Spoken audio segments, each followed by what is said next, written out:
Magandang umaga po. Ako po si Hazel Salubon, maghahatid sa inyo ng mga tampok na balitang sports ngayong araw. Sa boxing, malakas ang kutob ng isang boxing expert ng bansa na sa pagitan ng 3rd at 7th rounds ay mapapatulog ni Pinoy challenger Malcolm Tunyacao si WBC Bantamweight Champion Shinsuke Yamanaka ng Japan. Ayon kay Sports Radio boxing commentator Renato Lirio, wala siyang nakitang armas na pwedeng bitbitin ni Yamanaka para mapanatili ang 118-pound crown. Bukod pa rito, well-scouted na rin di umano ng kampo ni Tunyacao ang estilo ng Japanese rival. Pero ang higit na kinabibiliban ni Lirio ay ang natural boxing skills ni Tunyacao na minsan na ring naging hari ng WBC Flyweight Division. Ngayong gabi ay sisikapin ng 35-year-old Mandaue City Pride na bigyan ng Part 2 ang kanyang title retention bid noong araw para sa Pilipinas.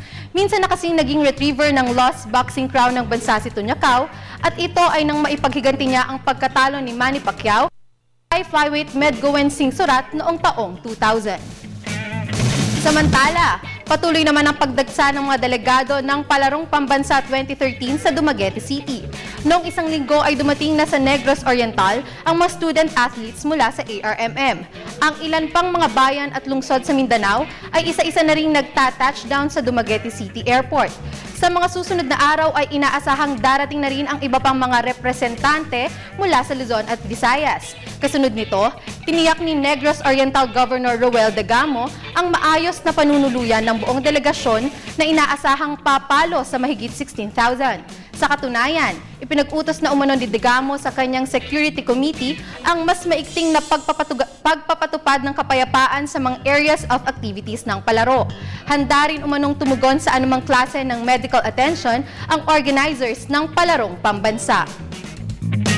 Sa iba pang balita, maituturing na unexpected hero ng bansa si Philippine Karate-Do Federation official Emerson Balbin sa 20th World Shokokai Karate-Do Championships sa Japan. Ito'y dahil dumalo lamang siya sa event para kumuha ng accreditation bilang branch chief ng Shitoryu Discipline ng Karate-Do nang bigla siyang maaya para i-represent ang Pilipinas sa biennial tournament. Panoorin natin ang istorya ni Balbin sa report ni Deza Fernandez ng Bulacan State University.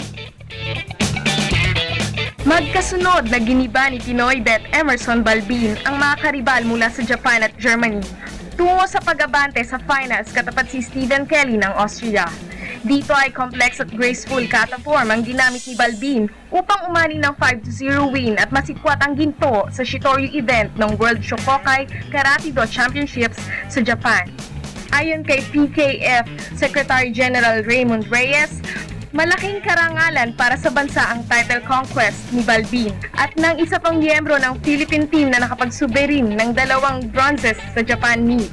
Official na namin yan. Actually, hindi na talaga player yan. Pero nung nakalaban siya, ano pa nga siya, doon nga kami natatuwa. Ano namin yan, referee official namin yan. Referee official. Naniniwala rin si Reyes na magiging isang magandang ehemplo para sa mga national karatecas ang presensya ni Balbin sa kanilang organisasyon. Laking bagay na yung aming official nag-excel sa mga ganong championship din. Samantala, kasabay ng pagkopo ng ginto, nakuha rin ni Balbin ang approval ng International Karate-Do Federation na dito gawin sa bansa ang susunod na edisyon ng World Shokokai Championships sa 2015. Para sa Good Morning Boss, Deza Fernandez, Bulacan State University. At yan po ang mga tampok na balitang sports ngayong umaga. Ako po si Hazel Salubon para sa Good Morning Boss.